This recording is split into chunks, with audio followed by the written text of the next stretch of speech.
গোসাইগাঁও মহকুমাৰ অসম-বংগ সীমান্তৰ শ্ৰীৰামপুৰত স্থাপন কৰা কমজিত চেকগেটত কৰ বিভাগৰ তৎকালীন কৰ অধীক্ষক ফুলেশ্বৰ বসুমতাৰীৰ ব্যক্তিগত প্ৰচেষ্টাত 2013 চনৰ পৰিৱেশ দিৱসত কম্পোজিট চেক গেট চৌহদৰ বিভিন্ন স্থানত 2 সহস্ৰাধিক গছপুলি ৰোপণ কৰিছিল। কিন্তু 2014 চনত কম্পোজিট চেক গেটখন শ্ৰীৰামপুৰ বন্ধ হোৱাৰ পাছত কৰ বিভাগৰ কাৰ্যালয়ো বন্ধ হৈ পৰে। লগতে বদলি হৈ যায় কৰ অধীক্ষকগৰাকীও।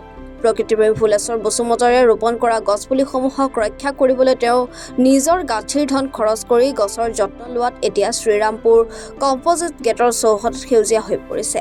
দিনে নিশাই যান-বাহনৰ ভিৰ হৈ থকা অঞ্চলটোৰ পৰিৱেশ হোৱাৰ লগতে ৰাইজে এই প্ৰাকৃতিক পৰিৱেশক উপভোগ কৰা পৰিলক্ষিত হৈছে।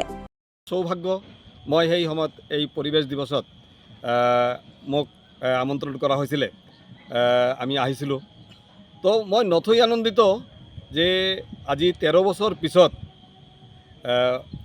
আজি মোক মানে এইখন যে বাগিচা যেটো সৃষ্টি হৈছে তেখেতৰ নেতৃত্বত, তেখেত বৰ্তমান ইয়াত উপস্থিত নাই যদিও বা তেখেতৰ অবৰ্তমানে এই কৰ বিভাগৰ এজন কৰ্মী উৎপল সৰকাৰ তেখেতেও মোক আজি আমন্ত্ৰণ কৰি আনিছে।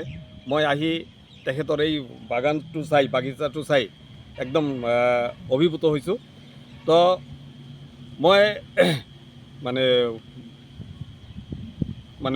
ফুলেশ্বৰ বসুমতাৰী ডাঙৰীয়া মানে তাৰ যিটো প্ৰচেষ্টা, এই প্ৰচেষ্টাক মই শলাগ লৈছোঁ।